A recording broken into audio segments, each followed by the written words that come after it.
in-expect na bakit ako uli napunta. Na kaya pala hindi umalis. Ako lang daw pala yung hinihintay. Diba? Yung hindi ko in-expect na. So it's too impossible. Sometimes it's too oh. impossible, but when Yes. God moves, everything will be possible. Who else? Who else have that kind of experience? That it seems to be impossible to happen. Sickness, okay na, narinig natin kanina. What else? Kayo guys. Kayo dito sa side na to. Wala pa naman. Wala Wala pa naman na. nangyari sa akin. Wala pa naman. Hintayin ko pa. Sometimes, family problems, yung walang katapusang away sa pamilya, addiction to many things. Sometimes it's too impossible. Family issues,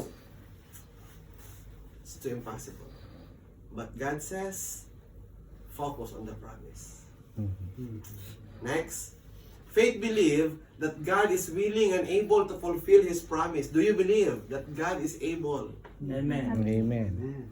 God is able to heal your brother. God is able to change our life. God is able to provide help Yes. in that kind of situation. Yung sitwasyon ninyo sa Israel. Yes. Yeah. Totoo yun. Oo nga no, Brother M. He is able. Imagine mo, buti na lang gising kami kung naka-duty kami. Oo nga.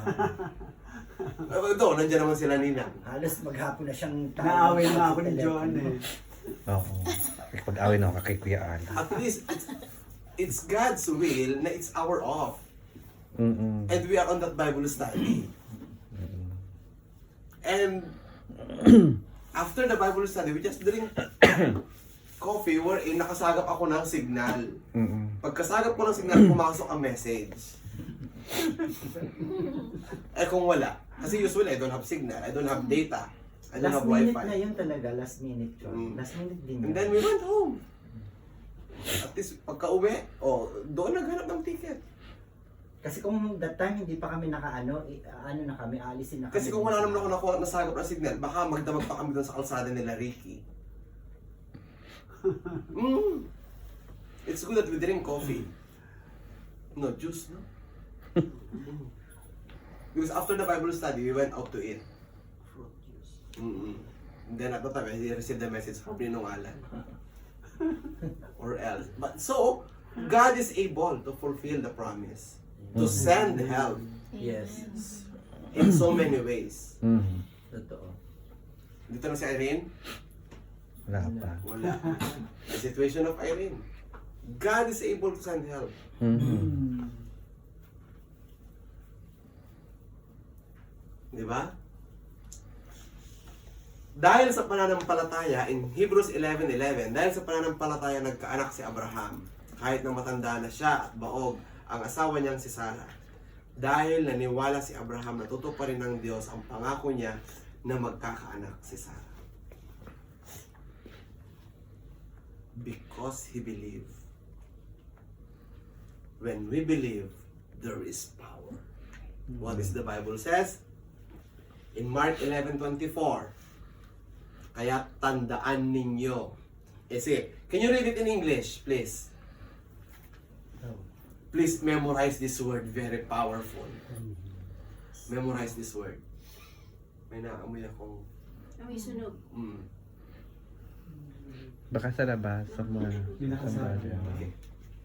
Mark ano? Mark 11:24. 11:24. Please read this and memorize. Ikaw na, basa mo na. Go, go, go. 11 pa. Read the book. Mark 11 verse 24. For this reason I say to you, all things that you pray and ask, believe that you have received them, and you will have them. Amen. In other version. Basahin mo na. Wala akong mata.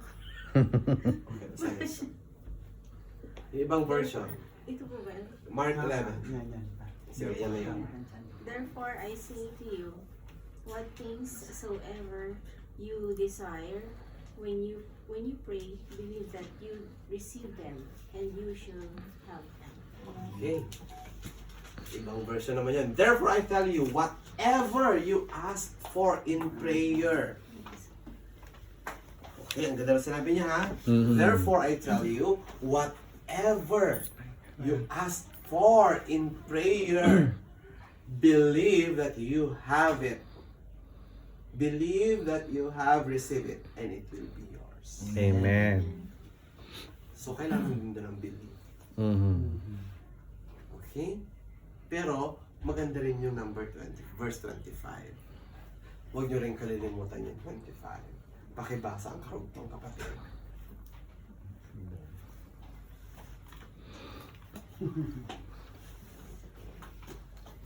Pakibasa ang 25. Verse 25.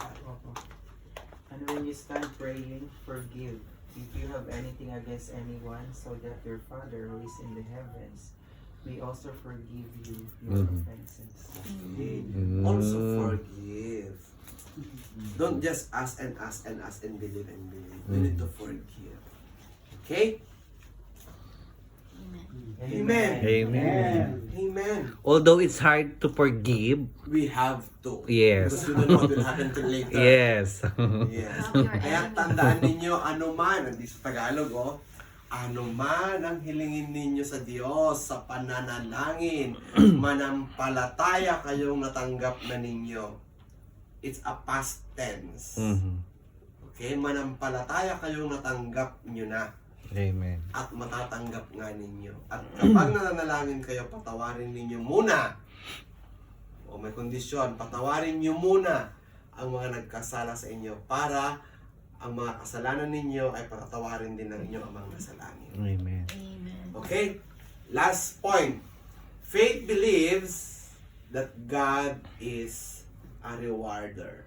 Mhm. Okay? Hebrews 11:6, and without faith it is impossible to please God, because anyone who comes to him must believe that he exists and that he rewards those who earnestly seek Mhm. him. What is a reward?